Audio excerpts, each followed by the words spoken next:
Puncanya ialah merebut jawatan Presiden dan Perdana Menteri. Itu saja puncanya. Dan Mujahidin pula yang berjanji untuk lepaskan jawatan dalam tempoh 3 bulan dengan perencanaan yang teliti daripada Amerika, dia dapat bertahan memerintah selama 3 tahun. Selepas 3 tahun, barulah diserahkan benar-benar kepada Majlis Mujahidin untuk memerintah Afghanistan buat selamanya.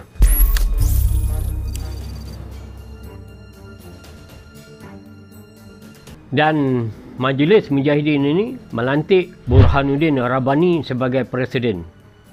Tetapi Gulbuddin Hekmatyar yang terkenal sebagai seorang yang sangat tegas ini tidak dapat menerima juga pelantikan Rabbani ini disebabkan Rabbani ini juga merupakan boneka kepada Amerika dan juga dia mempunyai hubungan baik dengan Rusia.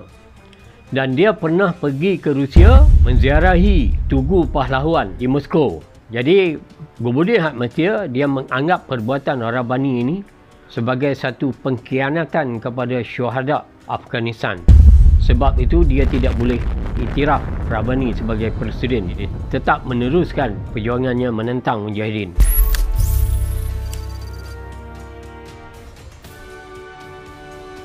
Ketika inilah pertembungan di antara Mujahidin ini mengecewakan banyak pihak, bukan saja rakyat Afghanistan, malah mengecewakan pemimpin-pemimpin gerakan Islam seluruh dunia, termasuk dah di Malaysia.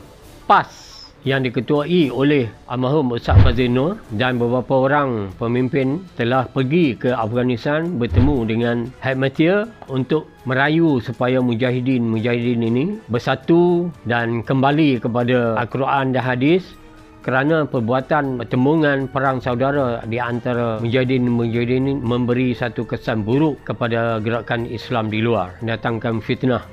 Jadi ramai lagi gerakan Islam lain cuba untuk meredakan perang saudara di antara Mujahidin. Bagaimanapun gagal. Dan di dalam negara, rakyat juga kecewa.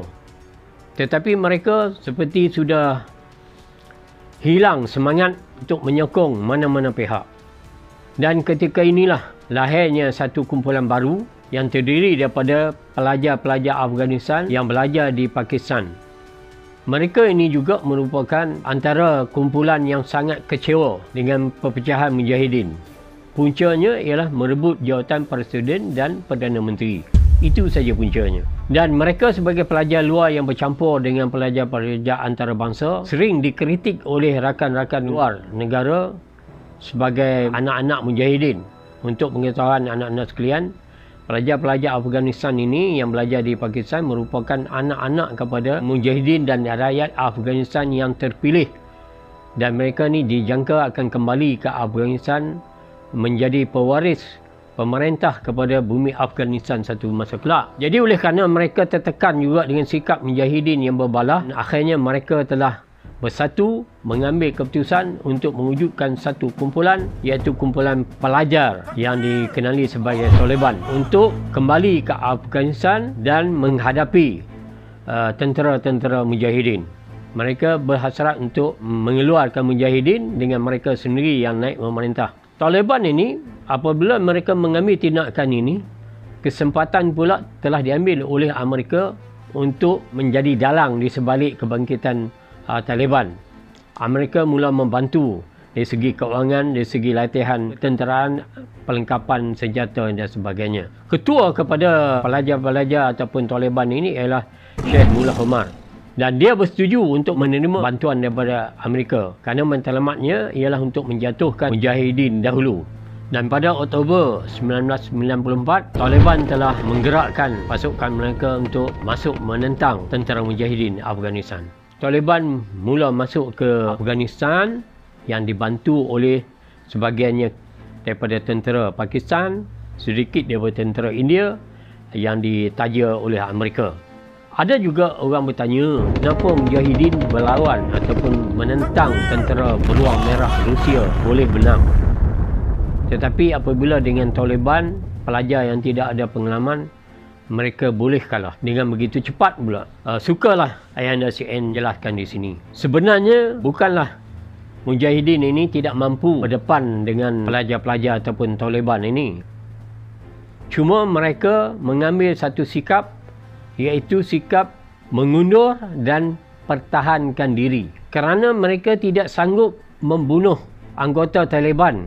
Disebabkan anggota Taliban tu di kalangan mereka itu adalah anak-anak mereka sendiri. Rakyat yang mereka harapkan akan menjadi pemimpin-pemimpin pelapis kepada Afghanistan suatu masa kelak. Sebab itu mereka lebih senang mengundur diri. Dan akhirnya apabila Taliban ini dapat menguasai Kabul, pemimpin-pemimpin mujahidin boleh dikatakan semuanya tawakuf dalam peperangan dan kembali ke tempat masing-masing. Dan mereka menyerahkan 100% pentadbiran Afghanistan itu kepada Taliban. Jadi Ayanda CN rasa untuk kali ini cukup dulu kat situ.